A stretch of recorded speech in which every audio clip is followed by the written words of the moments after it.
Hey guys, ancient temples in India have moving parts. You may not believe me. Watch this.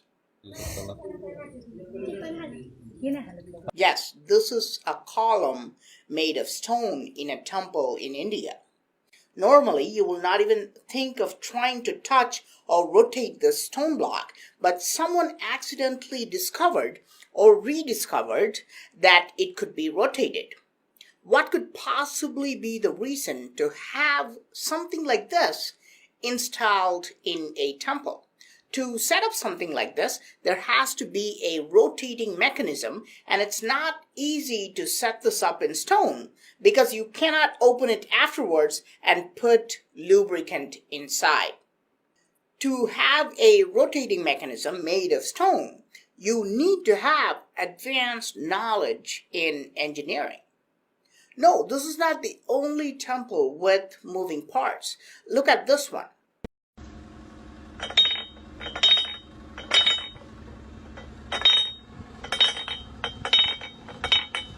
Here's a column which has small holes through which you can insert your finger.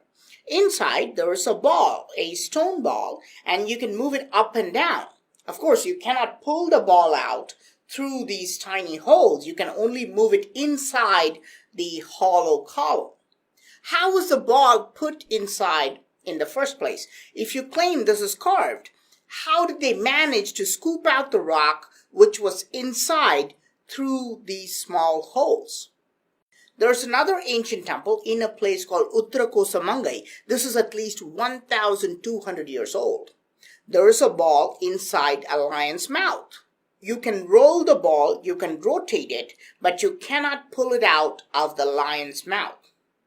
What's more bizarre? The lion is made of solid granite, but the ball inside is made of a type of rock called onyx.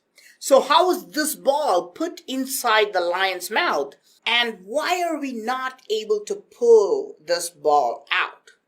More and more young people are becoming interested in Indian temples, and they're sending me incredible videos to my email. Here's a snake's mouth wide open, and the mouth is held open because Lord Vishnu's conch shell is placed between its upper and lower jaw. But you can rotate this conch. It spins very well, much better than some modern rotating devices. But the real question is, why were these moving parts set up in temples? Some say that if you move these parts in a certain rhythm, in a certain order, or a certain speed, secret chambers can be opened which are hiding in plain sight. Now, what do I mean by this? Let's look at this one. This is a safe box to keep money, and boxes like these were used in India for many centuries. There's a type of safe used by a group called Chettiars. They have mastered the art of safe making. It is so complex, it's uncrackable even today, unless you know which knobs to turn in which order to open the safe. In fact, when a normal person looks at this for the first time, he will not even realize that this is a safe that can be opened. He will just think this is a decorative piece made of solid metal. But now, look at this ceiling in an ancient temple in a place called Vetuan Kovil. This is made of stone, and of course it has these fabulous and complex patterns of the 9 influencers called Navagraha and 12 zodiac signs and other features of astrology. But look at this area in the center. This is a doorknob, which means you can open this. This is also a very ancient temple, and because of time, you can now see the gaps between the door and the rest of the chamber. And look at these protruding circular knobs. I believe that if you rotate them in a particular pattern, just like the metal safe you saw, you can open the secret chamber in the ceiling of this temple. I mean, clearly this is a door which leads to something. In ancient Indian temples, there are many, many mysteries hidden in plain sight. We have not even started to understand them. Now, let's look at one of the most iconic megalithic structures in the World Heritage Site of Hampi. This is a gigantic stone chariot standing about 15 feet tall and 10 feet wide and weighs more than 120 tons. It is so awe-inspiring, it's even printed on Indian money. Even by conservative archaeological accounts, it was built at least 500 years ago.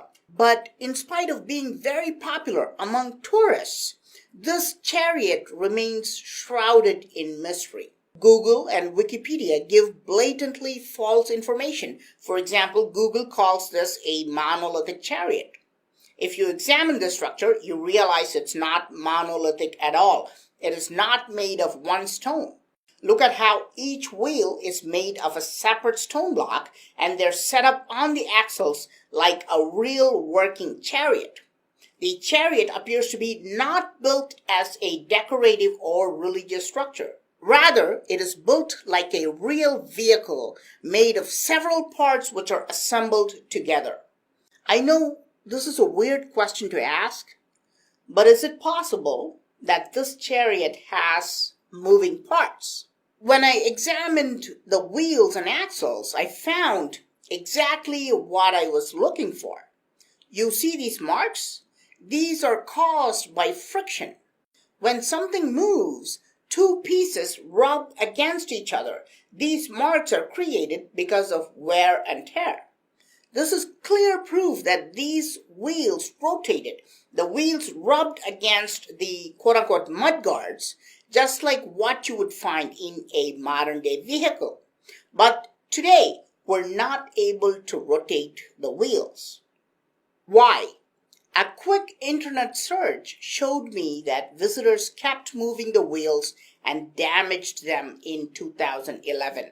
So the authorities now put concrete at the base of the wheels and made them immovable. But why were the wheels originally designed for rotation? To move the entire 120-ton chariot? No, these wheels cannot handle such a weight. Locals say that every year on a certain date, the main idol of this temple would be placed inside this chariot. And when people rotated the wheels in a certain speed, the dark chamber inside the chariot would brighten up and illuminate the idol. Of course, this sounds like magic, but magic is just another name for advanced technology. Are we talking about a glowing light source here? More specifically, are we talking about an ancient dynamo mechanism? Today, we can spin a wheel and can light up a light bulb. We generate electricity by spinning a wheel. This is a simple electric generator we use even when pedaling a bicycle. Were ancient Indian builders using electricity the same way? Why else would they painstakingly create these rotatable wheels on this giant chariot? The simple answer is they knew how to convert one form of energy into another form.